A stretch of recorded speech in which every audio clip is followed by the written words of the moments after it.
दोस्तों नमस्कार। दोस्तों मैं बिमल शाही आप सभी लोगों का अपने चैनल में स्वागत करता हूं और उम्मीद करता हूं कि आप लोग सब लोग स्वस्थ होंगे एवं मस्त होंगे। सभी राष्ट्रवादियों और सनातनियों से ये निवेदन रहेगा कि आप लोग मेरे चैनल को सब्सक्राइब कर लीजिए और वीडियो को लाइक एवं शेयर भी कीजिए। दोस्तों, भारत देश अपने जितने भी नेबर स्टेट से घिरा हुआ है, उनमें से पिछले कई सालों में हर एक स्टेट में सत्ता का परिवर्तन फोर्सफुली वहां की जनता के द्वारा विद्रोह करके, सैन्य विद्रोह करके हुआ है। चाहे आप श्रीलंका का लीजिए मामला हो, चाहे आप अफगानिस्तान का मामला हो, चाहे आप ले लीजिए पाकिस्तान तो खैर फेल्ड स्टेट है ही, वहां तो हर एक 2 साल पर एक बार सत्ता परिवर्तन जो है सेना द्वारा, टेररिस्ट द्वारा होते ही रहता है। लेकिन अभी पिछले 2 साल में जैसे कि बांग्लादेश में सत्ता परिवर्तन हुआ आम जनता के विद्रोह के द्वारा, और अभी अभी रिसेंट का एग्जाम्पल है नेपाल। वहां भी जनता के विद्रोह के थ्रू वहां पर सत्ता परिवर्तन की कोशिश हुई है। कोशिश क्या, हो ही गई है। वहां की जनता ने सरकार के खिलाफ, चुनी हुई सरकार के खिलाफ विद्रोह कर दिया। दोस्तों, कोई भी देश में जब विद्रोह होता है तो वो एक दिन का नहीं होता है। लंबे समय से उसकी प्लानिंग चल रही होती है, उसकी कोशिश चल रही होती है, और कोई ना कोई एक ऐसा तात्कालिक कारण होता है जिसपे जो है रिवोल्ट हो जाता है। जैसे कि अभी नेपाल में इसकी जो तैयारी है वो बहुत पहले से 7-8 महीने से चल रही है, या साल भर से चल रही थी। लेकिन सरकार का जो एक्शन था, जिसमें उन्होंने सोशल मीडिया साइट को, जितने भी प्लेटफॉर्म थे, सबको नेपाल में बैन कर दिया।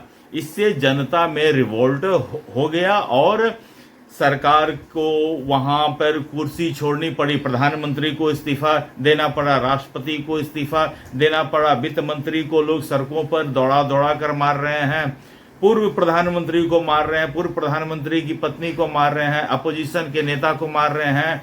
हर तरह से उनका मेन 2-4 मुद्दा था। भ्रष्टाचार एक बहुत बड़ा मुद्दा था उसके ऊपर।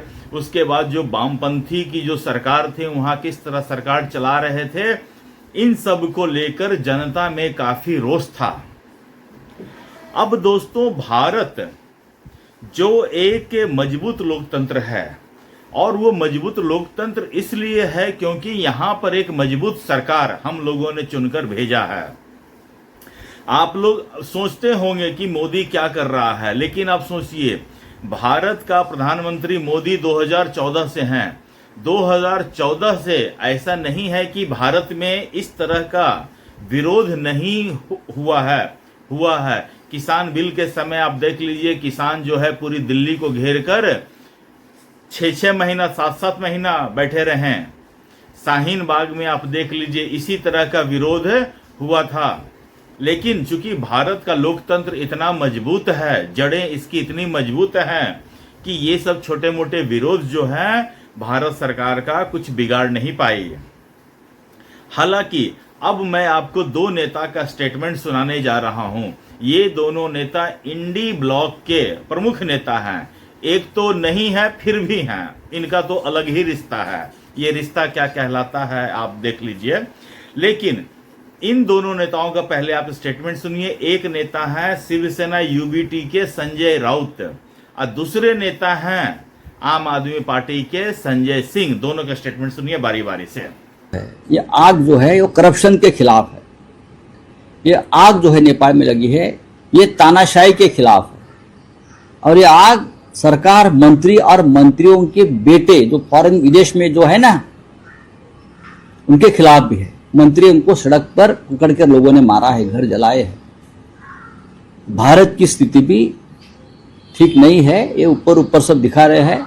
लोग अंदर बहुत अस्वस्थ और असंतोषी है। तो सबको सावधान रहना चाहिए, मैं इतना ही कहूंगा। पड़ोसी नेपाल में अभी स्थिति काफी भयावह है। वहाँ के प्रधानमंत्री ने थोड़ी देर पहले इस्तीफा दे दिया है।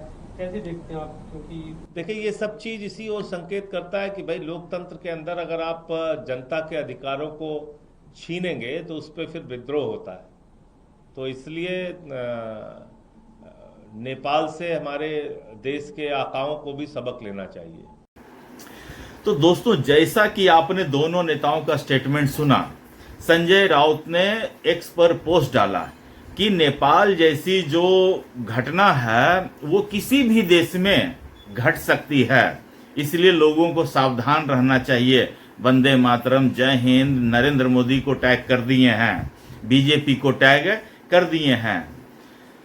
यही हाल संजय सिंह का भी है। दोस्तों, बात संजय सिंह या संजय राउत की बौखलाहट का है। एक्चुअली ये लोग तमाम इंडी अलायंस वाले इस चीज को अब भली भांति समझ चुके हैं कि भारत में कम से कम अभी के समय में नरेंद्र मोदी को चुनाव में हराकर उनको अपदस्थ करना इनके बस की बात नहीं है। ये अब उनके मतलब कि कोर्ट से बाहर जा चुका, आउट ऑफ कंट्रोल हो चुका है। इनकी न तो इतनी जनता में पहुंच है, न इनकी इतनी अब राजनीतिक हैसियत बच गई है कि अब वो नरेंद्र मोदी को चुनाव के द्वारा हरा सकें। उसके बाद दोस्तों, जब चुनाव में हरा नहीं सके तो क्या मोदी को ये लोग बर्दाश्त करने की स्थिति में हैं? मुझे तो नहीं लगता है। तो ये लोग चाह रहे हैं, संजय राउत, संजय सिंह, इंडिया अलायंस के जितने भी नेता हैं, सब ये चाह रहे हैं कि कुछ नेपाल जैसा हो, कुछ बांग्लादेश जैसा हो, कि लोग यहां पर नरेंद्र मोदी की सरकार के खिलाफ विद्रोह कर दें और इनको यहां से कुर्सी पर से अपदस्थ कर दें, हटा दें। लेकिन वो ये भूल जा रहे हैं कि अभी नेपाल का एग्जाम्पल देखिए। संजय राउत कह रहे हैं नेपाल जैसी घटना भारत में घट सकती है, तो नेपाल की जनता ने तमाम भ्रष्टाचारियों को मारा है। तो संजय सिंह हो या संजय राउत हो, दोनों संजय जो हैं भ्रष्टाचार के मामले में जेल में रखकर आए हैं। कहीं ऐसा न हो कि जिस नरेंद्र मोदी को हटाने का या उन्हें मारने की जो कल्पना इनके मन में चल रही है, कहीं दाव उल्टा न पड़ जाए। जहां तक डिक्टेटरशिप की बात कर रहे हैं, तो डिक्टेटरशिप उद्धव ठाकरे से बड़ा डिक्टेटर कौन हो सकता है? आम आदमी पार्टी में अरविंद केजरीवाल से बड़ा डिक्टेटर कौन हो सकता है? तो यहां भी ये लोग अपने ही नेता का पैर के ऊपर कुल्हाड़ी मार रहे हैं। अगर नेपाल जैसा कुछ होता है तो इनके दोनों नेताओं को ही पब्लिक हो सकता है पहले इलाज कर दे। तो संजय राउत हो या संजय सिंह हो, ये लोग जो दूसरों के लिए जो गड्ढा खोदने के बारे में सोच रहे हैं, कहीं ऐसा ना हो कि अगर कुछ ऐसा होगा विद्रोह तो कहीं यही लोग ना निपट जाएं। राहुल गांधी जो इस देश में अराजकता की स्थिति पैदा करना चाहते हैं, आज से तो नहीं कर रहे हैं ना, ये पैदा करने की स्थिति 2014 से ही स्टार्ट है। इन लोगों ने पूरा कोशिश, साम दाम दंड भेद हर चीज करके देख लिया कि किसी तरह नरेंद्र मोदी रुक सकते हैं क्या, लेकिन नरेंद्र मोदी तो रुकने का तो नाम ही नहीं ले रहे हैं। कांग्रेस ने नरेंद्र मोदी और अमित शाह को ट्रैप करने का हर संभव प्रयास किया है दोस्तों, हर संभव प्रयास के 2000 नरेंद्र मोदी 2000 से 2014 तक 14 साल गुजरात के मुख्यमंत्री रहे। 2004 से 14 तक कांग्रेस की सेंटर में गवर्नमेंट रही। जब सेंटर में ये लोग इतने पावरफुल थे कि न्यूक्लियर डील कर सकते थे सरकार को खतरे में डालकर, लेकिन इतने भी पावरफुल नहीं हुए थे कि ये लोग नरेंद्र मोदी और अमित शाह को अपने जाल में ट्रैप कर सके। करने का कोशिश तो किया था, भरपूर प्रयास किया था, लेकिन अपने प्रयासों में सफल नहीं हो पाए हैं। तो दोस्तों, मैं अपने वीडियो में कई बार कह चुका हूं कि जब 2004 से 2014 तक ये कांग्रेस वाले नरेंद्र मोदी और अमित शाह को ट्रैप नहीं कर पाए हैं, तो अब जब नरेंद्र मोदी और अमित शाह इस देश के टॉप पोजीशन पर बैठे हुए हैं, वर्ल्ड अप्रूवल रेटिंग में नरेंद्र मोदी हमेशा टॉपर रहे हैं, अमित शाह इस देश के गृह मंत्री हैं।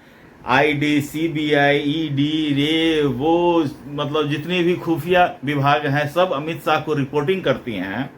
ऐसा तो नहीं है कि अमित शाह का जो खुफिया लोग हैं ये अपोजिशन पार्टी में नहीं है। इनकी हर एक जानकारी अमित शाह को रहती है।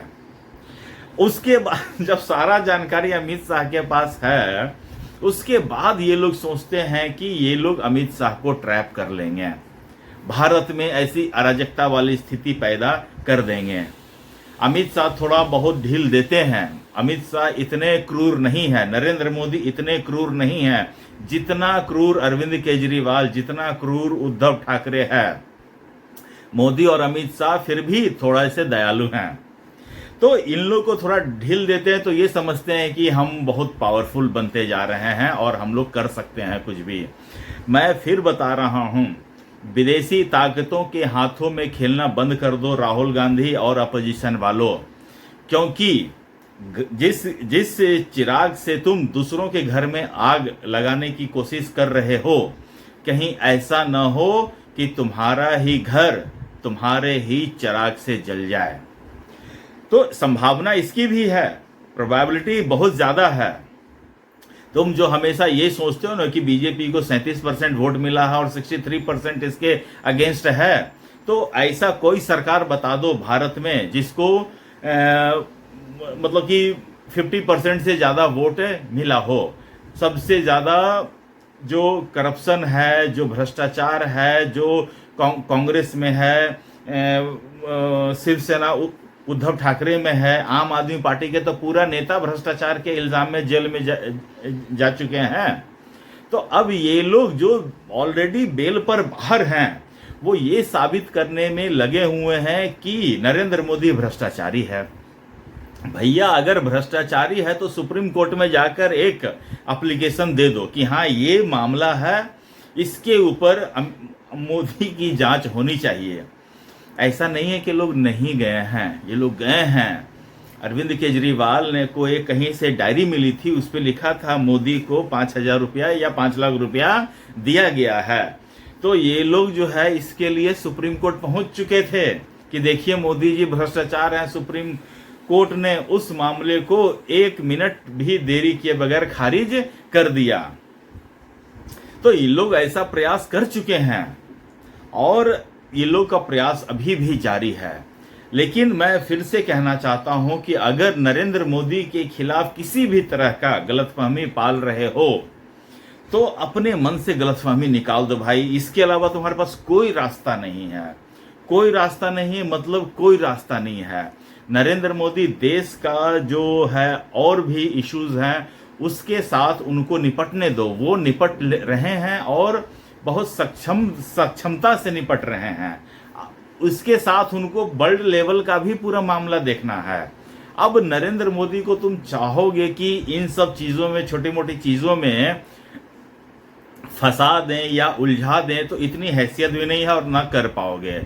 ये सीधा सीधा संदेश मेरी तरफ से इन नेताओं को है।